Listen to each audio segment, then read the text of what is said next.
Blood ran thick in the forests of Caliban as the sky burned with the fire of orbital bombardment. The ancient woods that had birthed legends and shaped heroes now echoed with the screams of dying space marines, their bolter rounds carving through 10,000 years of brotherhood. Where once the Order had hunted the great beasts in sacred duty to their world, now the Sons of the Lion hunted each other with a savagery that would have made those ancient monsters proud. This is the story of how a homeworld died, how loyalty became treachery, how brothers became enemies, how the First Legion, the Dark Angels, tore themselves apart in the shadow of their father's return. The tale begins not with the final moments of Caliban's destruction, but in the years that led to that terrible reckoning. Years when the seeds of betrayal grew in hearts that had once sworn absolute fealty to the Emperor and his chosen son, Lion L. Johnson. Years when Luther, the man who had raised the Primarch from infancy, began to question everything he had once held sacred. In the depths of Caliban's forests, where the warp storms raged and reality grew thin, darker truths were taking root. The very stones of the fortress monasteries began to whisper of powers beyond the Imperium's understanding. The gene seed that flowed through space marine veins started to change in ways that the apothecaries could not explain. And in the deepest chambers of the rock, ancient technologies stirred to malevolent life. The Lion had departed Caliban decades earlier, taking the best and brightest of his legion to fight in the Great Crusade. He left behind those he deemed unworthy of the galaxy's greatest battles. The old, the wounded, the politically unreliable. Among them was Luther, his foster father and closest friend, now branded with the mark of failure and abandonment. What the Lion could not have known was that Caliban itself had become a prison, not just for those left behind, but for something far older and more dangerous. The warp storms that surrounded the world were not natural phenomena, but barriers containing forces that had slumbered since before humanity first looked to the stars, and those forces were beginning to wake. Luther stood upon the battlements of the Tower of Angels, watching the latest group of aspirants complete their trials in the killing grounds below. These young men had been recruited from the feudal houses of Caliban, just as he and the Lion had been recruited decades before. They showed promise. They showed courage, but they would never know the glory of fighting alongside their Primarch in the great wars that shaped the galaxy's destiny. The irony was not lost on him. He who had taught the Lion everything about warfare, tactics, and leadership, now found himself relegated to training new generations, while his former student conquered star systems in the Emperor's name. The reports that reached Caliban spoke of impossible victories, of entire worlds brought to compliance through the strategic brilliance of Lion L. Johnson. Each success drove the blade of abandonment deeper into Luther's heart. Brother Captain Nemiel watched Luther from the shadows of the tower's archway. The chaplain's enhanced senses could detect the subtle changes in the older Space Marine's behavior, the slight hesitation before speaking the Emperor's name in prayer, the way his eyes lingered on the warp storm clouds that perpetually shrouded Caliban's sky, the almost imperceptible tremor in his voice when he spoke of their Primarch's latest conquests. Nemiel had served with the First Legion since its earliest days. He had stood beside the Lion during the Saroshi compliance and witnessed the Primarch's tactical genius firsthand. He had also witnessed the moment when Luther's exile to Caliban had been decreed, ostensibly for the veteran's own good, but in reality as punishment for questioning the Legion's methods. The chaplain understood the delicate balance that maintained order on Caliban. Too many of the Legion's veterans harbored resentment at being left behind. Too many of the younger recruits questioned why their training world was so isolated from the galaxy's great conflicts. The warp storms provided a convenient excuse, but Nemiel suspected there were deeper reasons for Caliban's isolation. In the fortress libraries, ancient texts spoke of the world's dark history. Before the coming of the Emperor's light, Caliban had been home to creatures of nightmare. The great beasts that the Order had hunted were not mere animals, but manifestations of warp-tainted corruption that had plagued the world for millennia. The knights who had fought those monsters had developed traditions and rituals that bore uncomfortable similarities to the forbidden practices of sorcery. The Lion had purged those traditions when he united the Order under imperial rule. The old ways had been declared obsolete. Their practitioners either converted to the imperial truth or quietly eliminated. But on a world where the warp pressed close to reality, where ancient stones held memories of darker times, complete purification was impossible. Luther descended from the battlements, his power armor bearing the heraldry of a veteran sergeant despite his obvious seniority. Another reminder of his reduced status, another symbol of the Lion's judgment. He moved through corridors that had once echoed with the planning of galactic conquests, now serving only as training grounds for space marines who might never see real battle. The recruitment ceremonies were scheduled to begin at sunset. Another generation of Caliban's finest would undergo the trials that would transform them from mortal men into the Emperor's angels of death.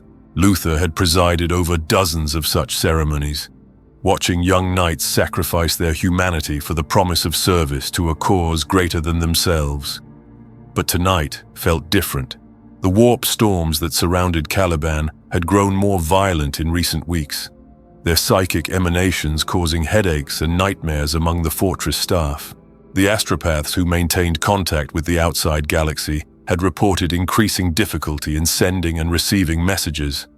Some had begun to speak of visions, of voices calling to them from the deep places of Caliban's forests. As Luther prepared for the evening's ritual, he found his thoughts turning to the early days of his friendship with the Lion. They had been so different then.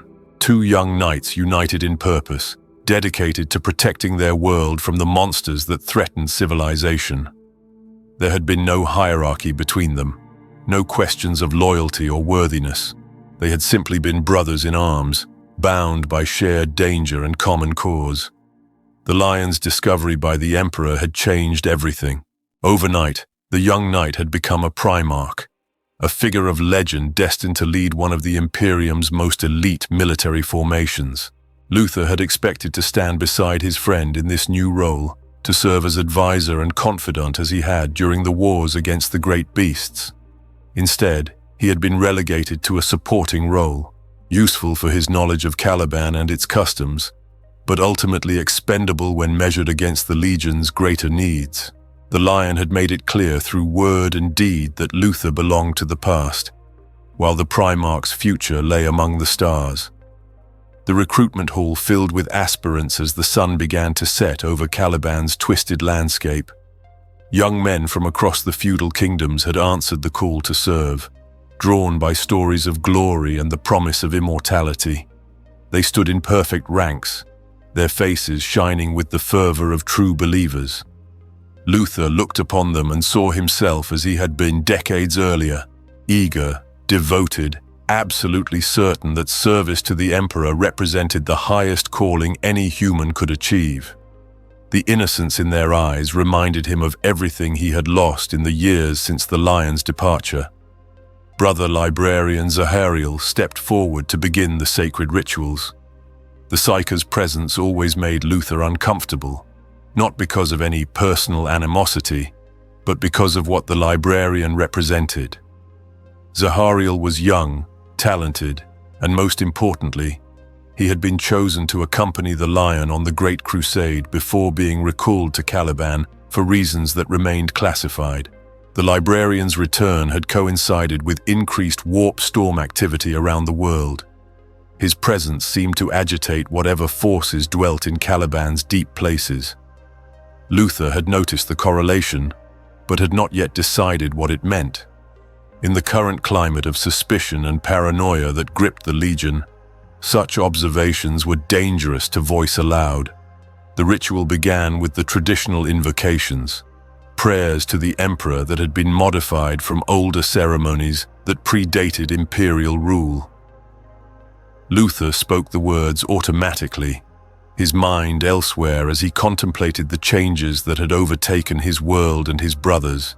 The first aspirant stepped forward to undergo the trials of transformation. The gene seed that would remake him from mortal to space marine had been cultivated in the fortress laboratories, using genetic material derived from the lion himself. Each new generation of dark angels carried within their cells the essence of their primarch, a biological link that was supposed to ensure absolute loyalty and unwavering devotion. But loyalty to what? Luther found himself questioning the fundamental assumptions that had guided his service for decades. Loyalty to the Emperor, who had taken his friend away and left him to rot on a backwater world. Loyalty to the Lion, who had cast aside the man who had raised him the moment something better came along. Or loyalty to Caliban itself, the world that had shaped them both and now suffered under the weight of abandonment and neglect. As the ceremony continued, Luther noticed something strange about the newest batch of gene seed. The biological material seemed to pulse with its own inner light, and when it was implanted into the aspirants, their reactions were more violent than usual. Several collapsed into convulsions that required immediate medical intervention. Others began speaking in tongues, their words a mixture of High Gothic and something far older.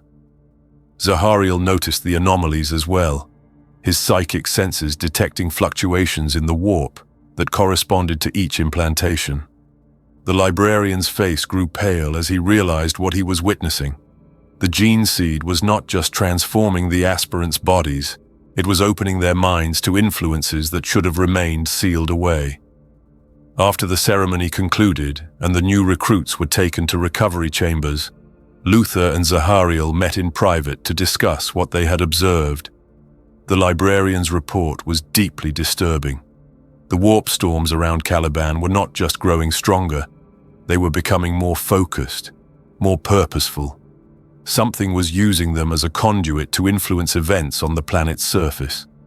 The gene seed contamination was only the most recent manifestation of a corruption that ran much deeper. Zahariel's investigations had revealed that the fortress libraries contained texts that should not exist, knowledge that predated imperial rule and dealt with subjects that the Emperor had declared forbidden. Someone had been preserving the old ways, keeping alive traditions that should have died with the conquest of Caliban. Luther listened to the librarian's concerns with growing alarm. If Zahariel's suspicions were correct, then Caliban itself had become a source of corruption that threatened the entire Dark Angels Legion. The aspirants who were being transformed here would carry that taint with them when they eventually joined their brothers among the stars. The infection would spread throughout the Legion, undermining everything the Lion had built. But there was another possibility, one that Luther found himself considering despite its implications. What if the corruption was not an accident or an oversight? What if someone had deliberately preserved the old knowledge, knowing that it would eventually be needed? What if the abandonment of Caliban was not mere neglect, but preparation for something greater? The fortress monastery where they stood had been built upon foundations that were far older than the Imperium. The stones themselves remembered the time before the Emperor's light had reached Caliban, when the Knights of the Order had fought their endless war against the creatures of darkness. That war had required weapons and tactics that the imperial truth declared heretical, but which had proven effective against enemies that conventional warfare could not touch. As Luther pondered these questions, reports began reaching the fortress of strange events occurring across Caliban. Feudal lords spoke of knights who had vanished during routine patrols, only to return weeks later with no memory of where they had been. Peasants reported seeing figures in ancient armor walking through forests that had been empty for decades. Most disturbing of all, several of the world's astropaths had begun receiving messages from sources they could not identify.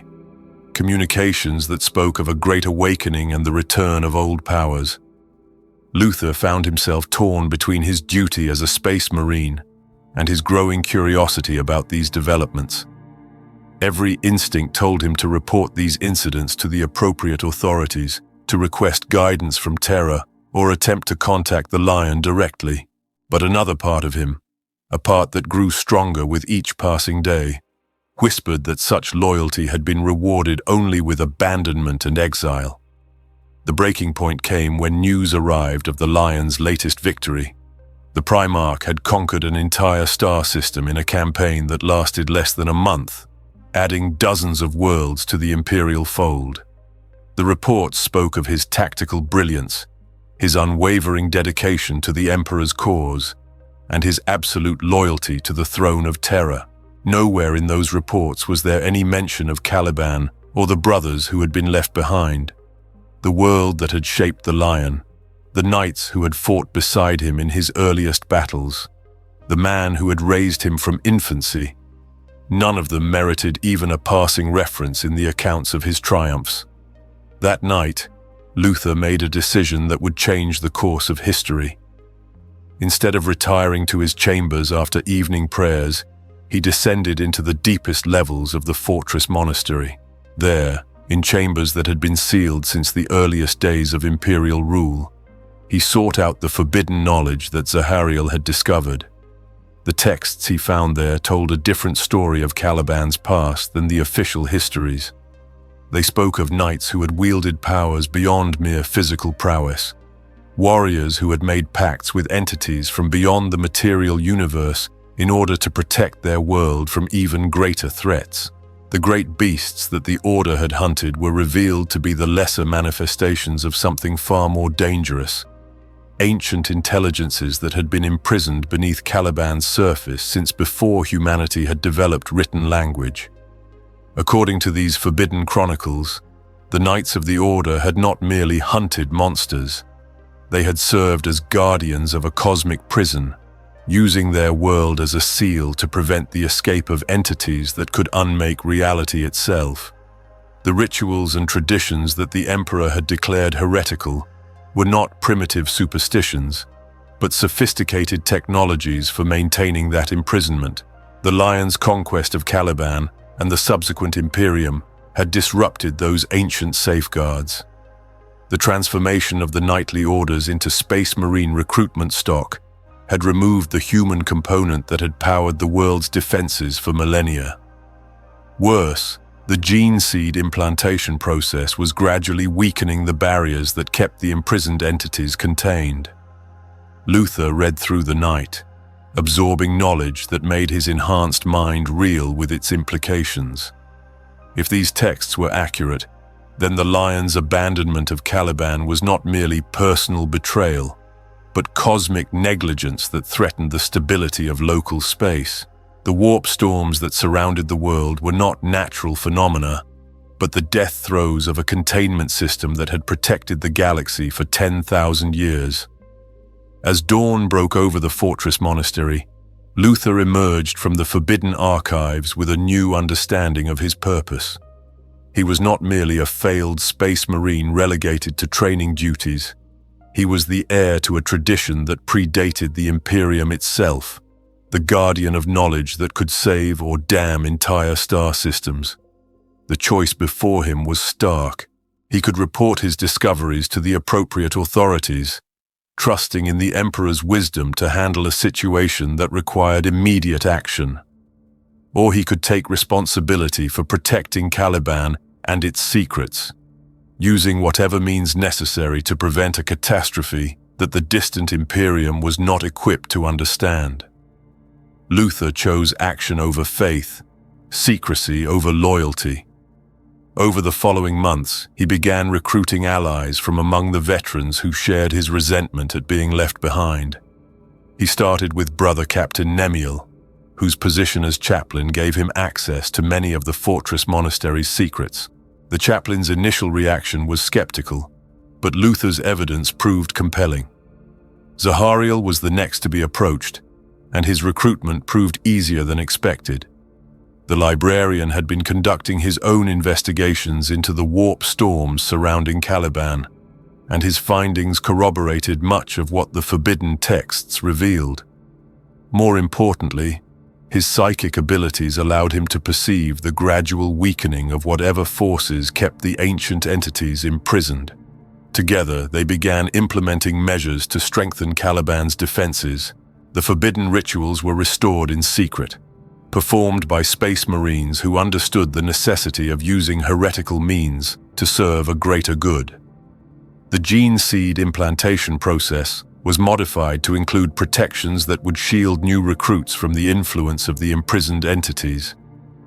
Most crucially, they began preparing for the possibility that the lion would eventually return to Caliban. When that day came, he would find not the loyal servants he had left behind, but guardians who had taken responsibility for protecting secrets that transcended personal loyalty or imperial doctrine. The transformation was gradual but inexorable. Month by month, the fortress monastery changed from a training facility into something resembling the ancient strongholds of the Order. The forbidden symbols that had been erased during the imperial conquest began reappearing on walls and banners. The prayers that echoed through the corridors included invocations that predated the Emperor's light.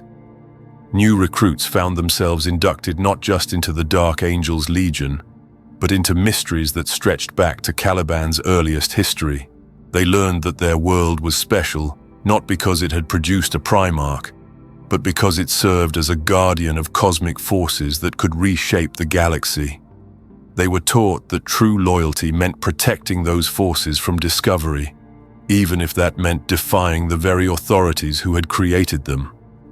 Luther watched these changes with satisfaction and growing concern. He had set in motion events that could save Caliban and its secrets, but he understood that the cost would be enormous. When the lion finally returned, he would find a world and a legion that had chosen independence over obedience. The confrontation that followed would determine not just the fate of Caliban, but the future of the entire Dark Angel's Legion. The first signs that something was amiss reached the lion during the siege of Diamat. Astropathic communications from Caliban had become increasingly erratic, filled with references to ancient duties and higher loyalties that made no sense in the context of imperial military doctrine. More disturbing were reports from other Dark Angels companies that some of their Caliban-trained battle brothers were displaying unusual behaviors. The lion initially dismissed these concerns as minor disciplinary issues. Every legion faced challenges in maintaining unit cohesion across vast distances, and the Dark Angels were no exception. He was more concerned with the immediate tactical situation than with personnel problems that could be addressed after the current campaign concluded. But the reports continued to accumulate, and their content grew more troubling. Dark Angels who had been trained on Caliban after the lion's departure were showing signs of psychological instability. They spoke of dreams filled with ancient symbols and voices that called to them from deep space. Some had been caught performing rituals that bore no resemblance to approved imperial practices. Most disturbing of all were the reports from the Legion's librarians. These psychically gifted space marines detected anomalies in the warp signatures of their Caliban-trained brothers, subtle distortions that suggested exposure to influences that should not exist. When pressed for details, the affected marines spoke of older truths and deeper loyalties that transcended service to the Emperor. The lion was forced to confront the possibility that something had gone seriously wrong on his homeworld. The decision to investigate personally was not made lightly. Caliban lay deep within the warp storm zone that had always isolated it from the wider galaxy, and reaching it would require diverting significant resources from the ongoing crusade. But the alternative was potentially worse. If Caliban had become a source of corruption that was spreading throughout his legion, then immediate action was essential to prevent a disaster that could compromise the entire First Legion. The Lion ordered a battle group to prepare for immediate departure, selecting veteran companies whose loyalty was beyond question. The journey to Caliban took several months, as the fleet had to navigate through warp storms that seemed to grow stronger with each passing day. The ship's navigators reported unusual phenomena during transit. Phantom signals that led them off course, visions of impossible geometries that existed only in the deepest layers of the warp, and most disturbing of all, the sensation that they were being watched by intelligences that should not exist. When the fleet finally emerged from warp space at the edge of Caliban's system, the Lion was shocked by what he saw. The world that had given him birth was surrounded by a maelstrom of psychic energy that made approach extremely dangerous.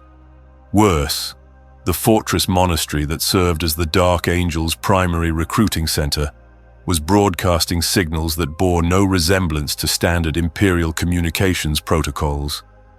The Lion's attempts to establish contact with Luther were met with responses that filled him with growing alarm. His former mentor spoke in riddles and references to obligations that predated the Imperium. He claimed that Caliban had always been more than a mere recruiting world, that it served purposes that the Emperor himself did not understand.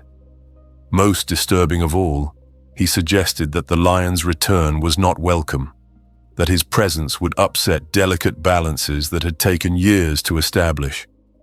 The Primarch was faced with a situation that his tactical genius was not equipped to handle. This was not a military problem that could be solved through superior strategy or overwhelming force. This was a fundamental challenge to everything he believed about loyalty, duty, and the nature of the Imperium itself. His own homeworld, the place that had shaped his earliest years, had apparently rejected the very principles that defined his existence as a space marine and a Primarch. The Lion's first instinct was to dismiss Luther's claims as the ramblings of a failed warrior who had spent too much time in isolation. But as his fleet attempted to approach Caliban, they encountered defenses that should not exist.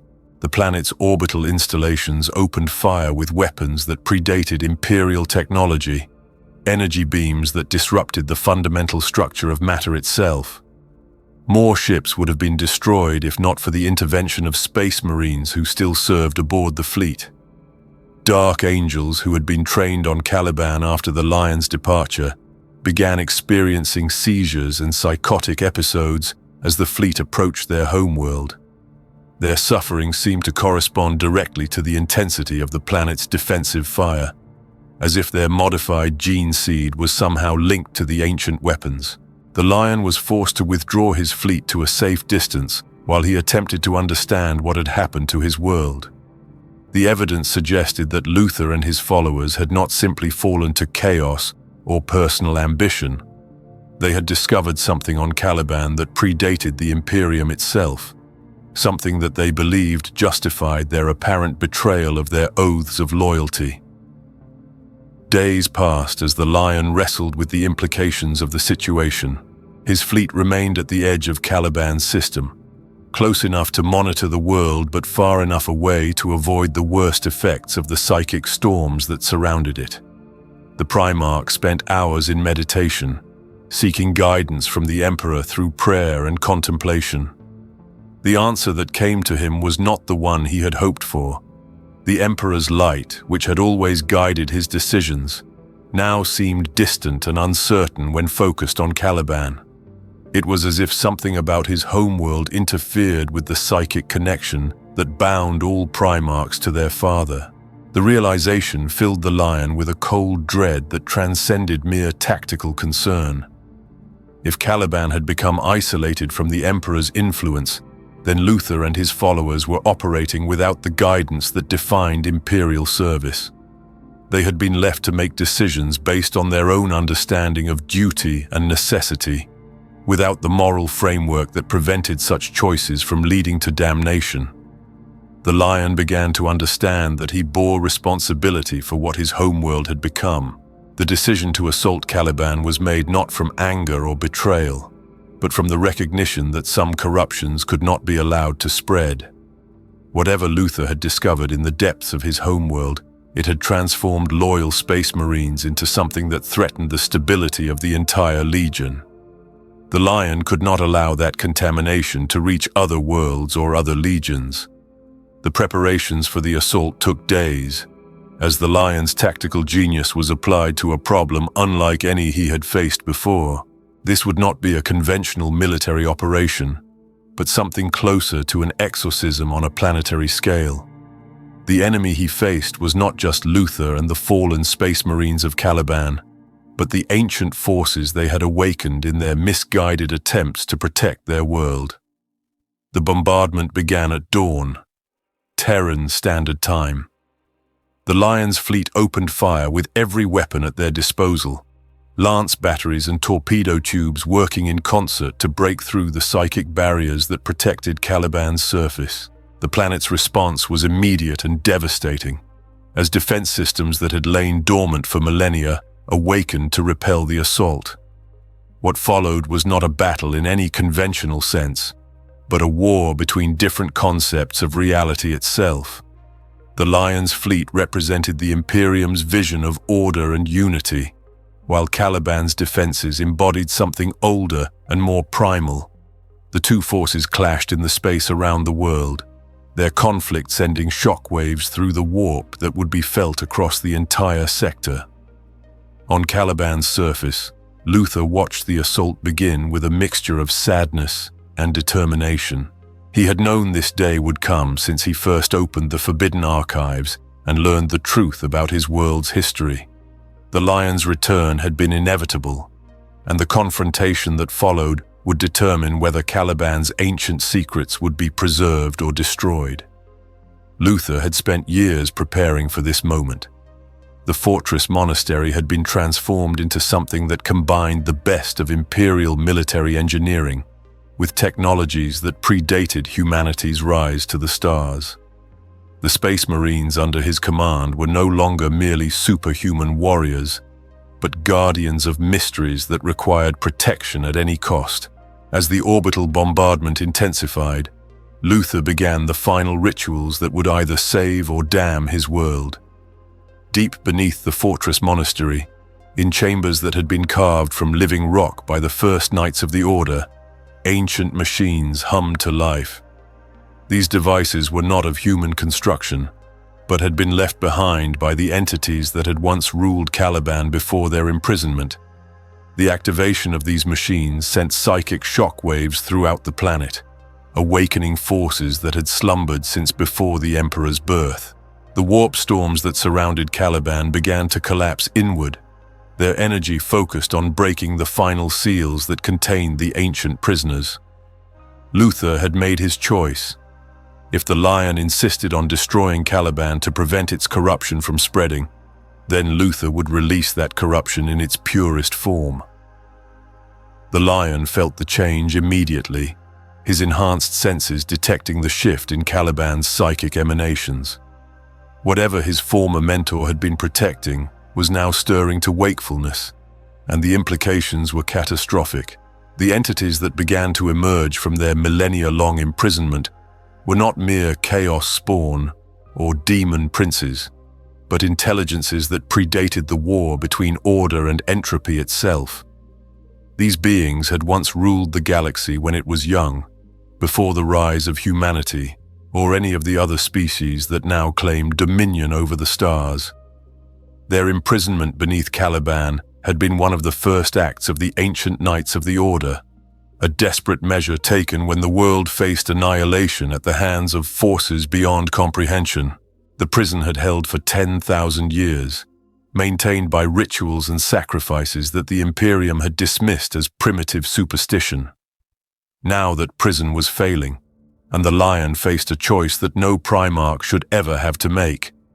He could withdraw his fleet and allow the ancient entities to escape, trusting that someone else would find a way to contain them before they spread their influence to other worlds.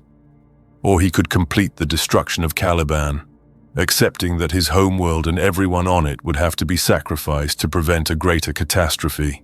The Primarch chose duty over sentiment, the survival of the galaxy over personal loyalty. The bombardment intensified to levels that would have cracked the crust of most worlds, as the Lion's fleet poured every weapon they possessed into the task of destroying Caliban before its ancient guardians could fully awaken. The planet's surface began to crack and burn, its ancient forests consumed by fires that burned with more than natural flame. But Luther had made his preparations well. As the surface of Caliban burned, The deepest chambers of the fortress monastery remained intact, protected by barriers that drew their power from the very entities they had been built to contain. The ancient machines continued their work, weakening the final seals that separated imprisoned gods from the freedom of space. The final confrontation between the Lion and Luther took place not in the material universe, but in a realm where thought and reality were indistinguishable. The two former friends met in a space that existed somewhere between the burning ruins of Caliban and the chambers where the ancient entities stirred in their long sleep. Luther had been transformed by his exposure to the forbidden knowledge, his space marine physiology enhanced by powers that no imperial science could duplicate. He stood before the Lion as something more than human, but less than pure. A guardian who had paid the ultimate price for the responsibility he had accepted. The man who had raised the Primarch from infancy was gone, replaced by someone who understood truths that mortal minds were not meant to comprehend. The Lion, in contrast, remained exactly what he had always been, the perfect synthesis of human potential and imperial ideals. His loyalty to the Emperor was absolute, his dedication to humanity's survival unshakable. He represented everything that the Imperium could become if its highest aspirations were realized in a single individual. Their battle was fought with weapons that transcended the merely physical. Luther wielded powers that drew upon Caliban's ancient mysteries, while the Lion fought with the righteous fury of someone defending everything he held sacred. Each blow exchanged between them sent shockwaves through reality itself, as two fundamentally different visions of humanity's future clashed in mortal combat. The Lion's superior skill as a warrior might have given him the advantage in any conventional duel, but Luther's transformation had granted him abilities that no amount of training could match. He fought not just with his own strength, but with the accumulated power of Caliban's imprisoned guardians. The ancient entities that had once ruled the galaxy lent their strength to his cause, seeing in him their best hope for freedom. As their battle raged, the physical destruction of Caliban continued above them. The Lion's fleet had committed every ship and weapon to the task of sterilizing the world's surface, accepting that there would be no survivors once their work was complete. The ancient forests that had shaped both combatants in their youth were consumed by fires that reached temperatures found only in stellar cores. The irony was not lost on either warrior. They had both begun their careers as protectors of Caliban, united in their determination to defend their world from the monsters that threatened it.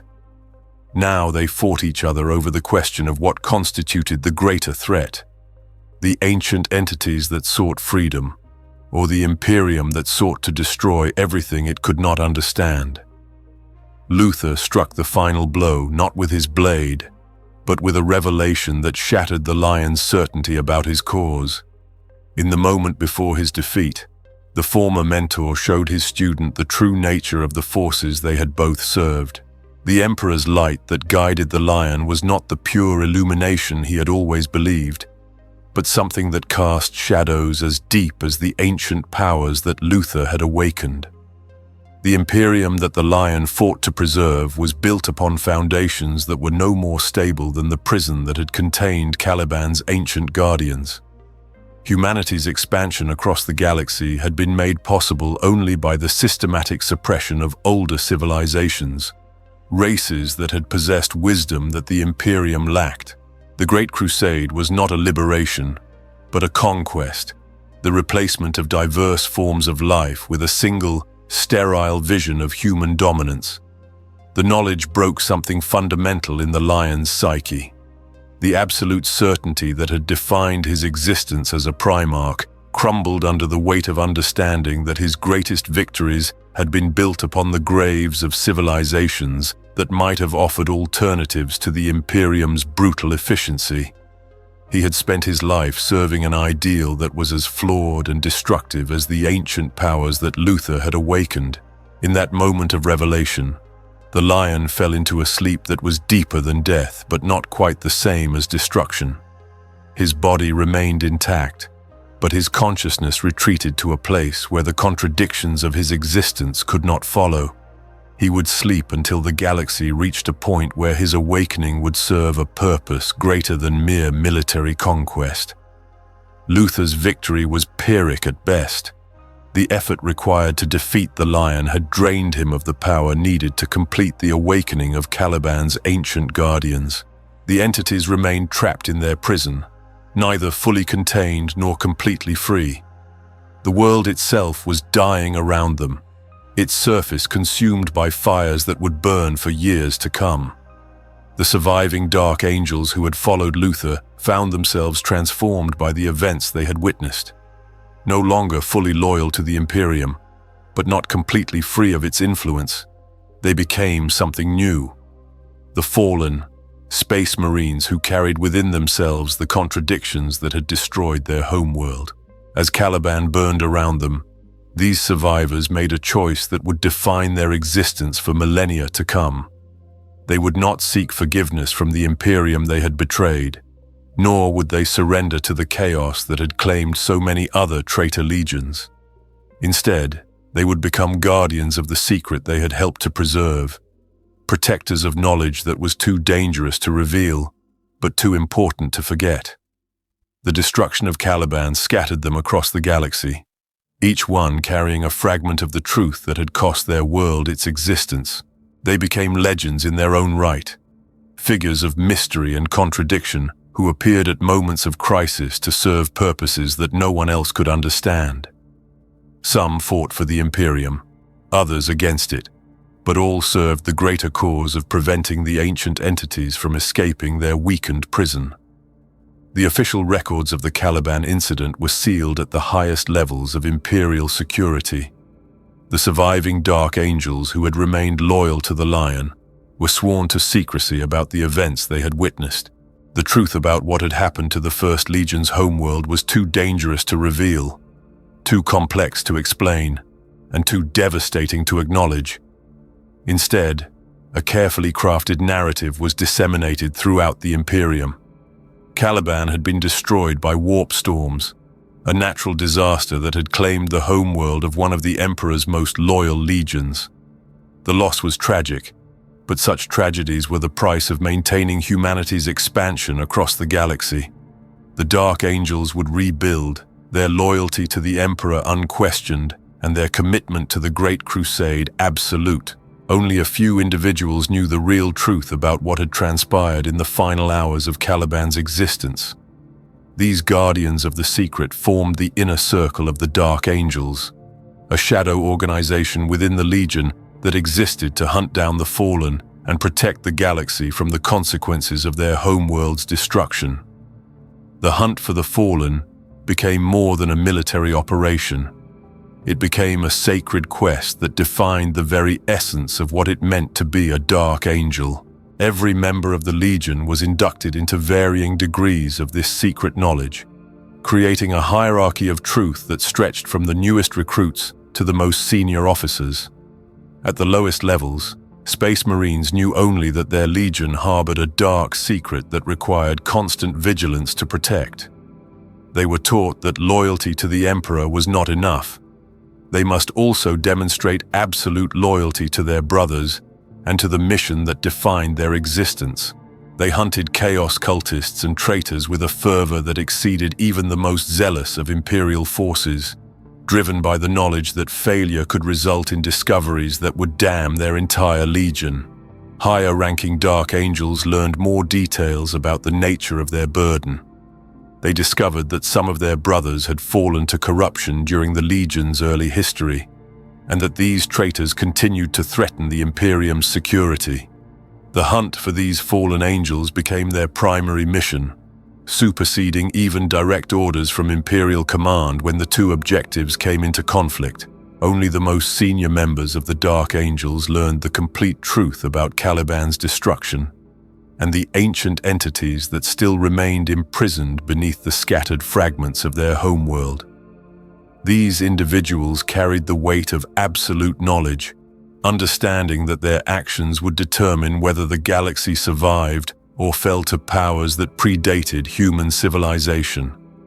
The psychological toll of maintaining such secrets was enormous. Dark Angels developed a reputation for being secretive and paranoid, characteristics that made them valuable as shock troops but problematic as allies. They fought with desperate intensity, as if every battle might be their last chance to prove their loyalty to an Imperium that would destroy them if the truth about their origins ever came to light. The hunting of the fallen took the Dark Angels to the furthest corners of the galaxy, pursuing targets that existed more as legends than as concrete enemies. Each rumor of a mysterious space marine operating outside Imperial authority required investigation. Each report of impossible technologies or ancient knowledge being used against Imperial forces demanded immediate response. The irony was that this endless quest made the Dark Angels into exactly the kind of threat they were trying to prevent. Their secretive nature and willingness to sacrifice Imperial assets in pursuit of their hidden agenda marked them as potentially traitor legion. Their refusal to fully cooperate with other Imperial forces raised questions about their loyalty that could not be answered without revealing the very secrets they sought to protect. Some within the Dark Angels began to question whether their endless hunt was serving any purpose beyond perpetuating the trauma of Caliban's destruction. These individuals argued that the ancient entities remained safely imprisoned, that the Fallen posed no real threat to Imperial security, and that the Legion's resources would be better spent fighting the Imperium's more obvious enemies. But such questions could not be voiced openly without risking charges of heresy or treason. The inner circle of the Dark Angels maintained their authority through a combination of sacred duty and existential terror. They reminded their subordinates that the knowledge they protected was more dangerous than any conventional weapon, that even discussing certain topics could trigger catastrophes that would consume entire star systems. The mystery of the Lion's fate added another layer of complexity to the Dark Angels' secret mission. The official records stated that their Primarch had died during Caliban's destruction, but those with access to the highest levels of classified information knew better. The Lion slept somewhere in the ruins of his homeworld, his consciousness suspended in a state that was neither life nor death. Some believed that the Lion would eventually awaken to lead the Dark Angels in a final battle against the forces that had destroyed Caliban. Others worried that his return would trigger the very catastrophe they sought to prevent, that the Primarch's awakening would complete the process of freeing the ancient entities from their prison. The fragments of Caliban that had survived the world's destruction were scattered throughout the galaxy by warp storms and gravitational disturbances. Each piece carried within it traces of the ancient powers that had once been imprisoned beneath the world's surface. The Dark Angels made it their mission to locate and secure these fragments, preventing them from falling into the wrong hands. This quest led them into conflict with treasure hunters, chaos cultists, and even other Imperial forces who discovered the fragments and attempted to study their unusual properties. The Dark Angels were forced to fight fellow servants of the Emperor to prevent discoveries that could have catastrophic consequences for the entire galaxy. The moral complexity of these situations wore heavily on the Legion's collective psyche. They found themselves in the position of attacking loyal Imperial citizens to protect secrets that those citizens had no knowledge of. They destroyed research that could have advanced human understanding of the universe because that knowledge was too dangerous to exist. Each such incident reinforced the Dark Angels' isolation from the broader Imperial military structure. They became a legion apart, feared and distrusted by their allies, but too valuable to dismiss or disband. Their combat effectiveness was unquestioned, their loyalty to the Emperor absolute, but their methods and motivations remained mysterious to outsiders.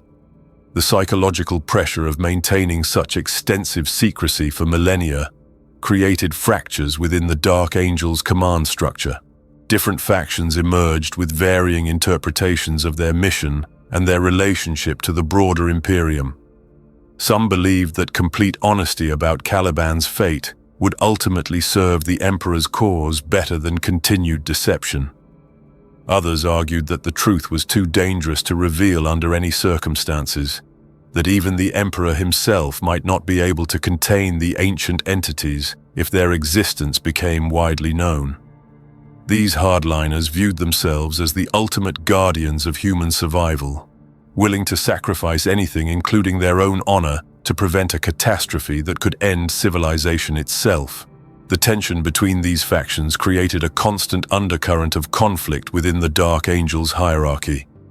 Decisions about how to handle specific situations involving the Fallen or Caliban fragments required careful negotiation between individuals with fundamentally different philosophies about truth, loyalty, and the nature of their duty to humanity. The Fallen themselves remained largely unaware of the broader implications of their exile from Imperial service. Scattered across the galaxy by the same warp storms that had destroyed their homeworld, they pursued individual agendas that sometimes aligned with Imperial interests and sometimes opposed them. Most believed they were the last remnants of a legion that had been unjustly condemned, unaware that their continued existence served as living proof of secrets that could not be allowed to surface. Some Fallen sought redemption, attempting to rejoin Imperial service under false identities, or by proving their loyalty through heroic actions. Others embraced their outcast status, using their skills and knowledge to carve out positions of power in the galaxy's criminal underworld, or among chaos cults. A few retained enough knowledge of Caliban's true history to understand their role as guardians of ancient secrets, but even these individuals rarely grasped the full scope of what they protected. The hunt for these scattered brothers became the defining characteristic of Dark Angels culture. Every company maintained specialists trained in tracking techniques that had been developed specifically for pursuing former Space Marines. Every battle brother learned to recognize the signs of Fallen presence and to prioritize their capture over other mission objectives. This focus on internal threats sometimes came at the expense of the Dark Angels' effectiveness against external enemies. There were campaigns where entire companies abandoned their assigned objectives to pursue rumors of Fallen activity. There were battles where Dark Angels' forces withdrew suddenly, leaving their allies to face overwhelming odds while they dealt with secrets that could not be explained. Such incidents created a reputation for unreliability that plagued the Dark Angels for centuries. Other Imperial forces learned to be wary of depending too heavily on Dark Angels' support, knowing that mysterious priorities might cause them to disappear without warning. This mistrust was particularly damaging to morale among Imperial Guard units, who found it difficult to understand why the Emperor's angels would abandon them in moments of crisis. The Dark Angels' leadership was aware of these problems, but felt powerless to address them without compromising their primary mission. They implemented training programs designed to help their battle brothers balance their responsibilities to the Imperium with their duties as guardians of Caliban's secrets. They developed protocols for handling situations where these obligations came into conflict, but the fundamental tension remained unresolvable. The Dark Angels were caught between two loyalties that could not be reconciled: their duty to serve the Emperor's immediate needs, and their responsibility to protect humanity from threats that the Emperor might not even recognize. This contradiction shaped every aspect of their culture and determined their fate as a legion apart from their brothers. The passage of millennia did nothing to diminish the weight of the secrets they carried. If anything, the burden grew heavier as new generations of Dark Angels were inducted into the mysteries that defined their existence. Each battle brother who learned the truth about Caliban's fate became another guardian of knowledge that could not be shared, another soul marked by the responsibility of protecting humanity from itself. The Dark Angels' fortress monastery, built from the largest surviving fragment of their homeworld, served as both headquarters and shrine to the mission that defined their existence. Within its walls, chambers were dedicated to the analysis of intelligence about fallen movements, the study of ancient technologies recovered from Caliban fragments, and the preservation of knowledge that was too dangerous to exist anywhere else. The fortress also contained the stasis chamber where the lion slept his deathless sleep, suspended in a state between existence and oblivion. Only the highest-ranking members of the Dark Angel's inner circle were permitted to view their Primarch in his current condition, and even they were forbidden from discussing what they observed with anyone else. The sight of their Gene Father's motionless form served as a constant reminder of the price that had been paid for the secrets they protected. The lion's sacrifice had prevented the ancient entities from achieving full freedom, but it had also condemned him to an existence that was neither truly alive nor properly dead. Some viewed this as the ultimate expression of duty to humanity. Others saw it as a tragedy that demanded eventual resolution. Attempts to awaken the lion had been made periodically throughout the millennia, usually during moments of extreme crisis when the Dark Angels faced threats that seemed to require their Primarch's tactical genius. These efforts had always failed, sometimes with catastrophic results that reinforced the decision to leave their father undisturbed. The failure of these awakening attempts led to speculation about the conditions that might eventually restore the lion to consciousness. Some believed that only the complete elimination of the fallen would lift whatever curse held their Primarch in slumber. Others argued that the ancient entities imprisoned beneath Caliban's fragments would need to be permanently neutralized before the lion could safely return. A few heretical voices suggested that the lion's continued sleep was necessary to maintain the balance of forces that kept the ancient entities contained. According to this theory, his awakening would trigger exactly the catastrophe that Caliban's destruction had been intended to prevent. These individuals argued that the Dark Angels should focus on accepting their Primarch's sacrifice rather than attempting to reverse it. Such debates remained strictly confined to the inner circle, as discussing them with lower-ranking Dark Angels would require revealing information that most Battle Brothers were not cleared to know. The compartmentalization of knowledge that protected the Legion's secrets also prevented open discussion of the philosophical and practical problems created by those same secrets. The end result was a Legion trapped in an endless cycle of secrecy and suspicion, hunting shadows of their own past while serving an Imperium that would destroy them if the truth about their origins ever came to light. They remained loyal to the Emperor and dedicated to humanity's survival, but their methods and motivations were shaped by knowledge that placed them outside the normal structure of Imperial society. The Dark Angels continued their eternal hunt, knowing that their quest might never end, that the secrets they protected might never be safe, and that the price of their vigilance would be measured in the souls of Battle Brothers who carried burdens too heavy for mortal minds to bear. They served the Emperor's cause while walking a path that led away from the light of his truth. Guardians who had sacrificed their own salvation to protect a galaxy that could never acknowledge their sacrifice.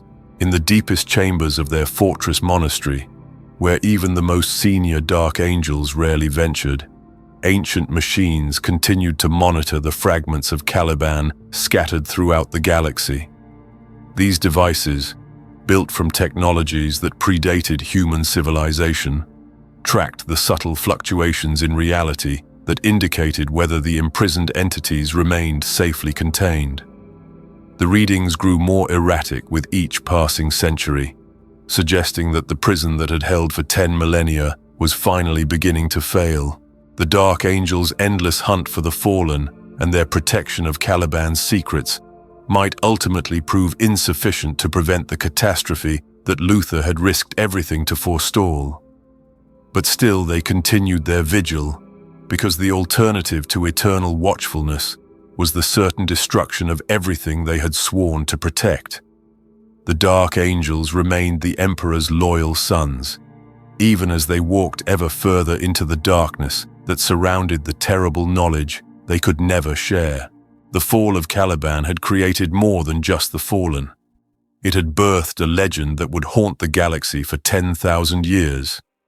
And in the silence between the stars, ancient powers stirred in their weakening prison, waiting for the moment when the last guardians would fail, and the true reckoning would begin.